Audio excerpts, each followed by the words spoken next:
For today's project, we are going to create a filament dry box. We all know if the filament absorbs moisture from the air, this can lead to failed prints and nozzle clogs. But today, we are going to create a dry box that not only prevents it from being exposed to the air, but can also dispense the filament to the 3D printer. What are we waiting for? Let's get right into it. Let's start with the things that you will need: a PTFE tube, pneumatic fittings, silica gel, a 608 bearing, silicone sealant, a mini LCD humidity and thermometer meter, adhesive, a container box, and a 3D printer to print the 3D models. The first thing that we need to do is to print this spool holder that is inspired from our generous friend on Thingiverse, followed by printing the silica gel enclosure. After 3D printing the spool holder, we should insert 2 pieces of 608 bearing in each pair of spool holder. After that, using adhesive, we will assemble the spool holder like a sandwich.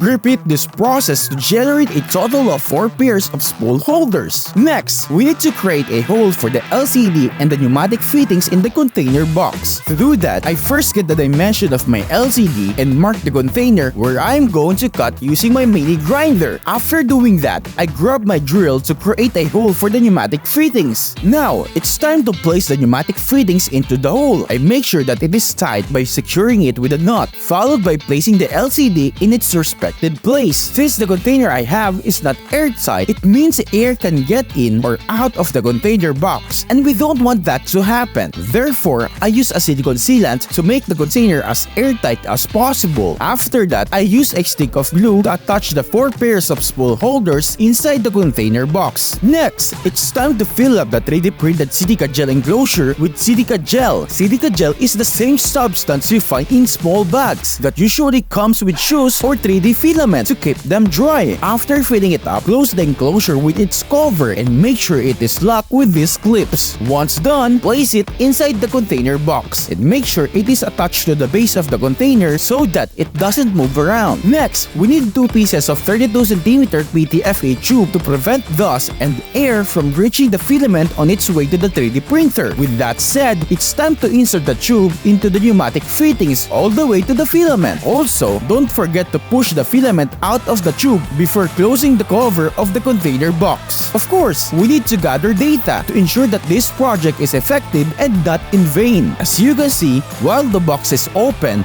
and there's nothing inside, there's 62% of moisture in the air. Now, after the box is closed for almost 5 minutes with all the materials inside, the humidity goes down to 55%. After 7 hours, the humidity further decreases to 31%. After almost 16 hours, the humidity reaches 25%. With all the data that we have gathered, we can conclude that this project is successful. There you have it. The project is completed. It's time to sit back and enjoy the fruit of your labor. That print looks so nice. And as always, keep learning and have fun. Bye!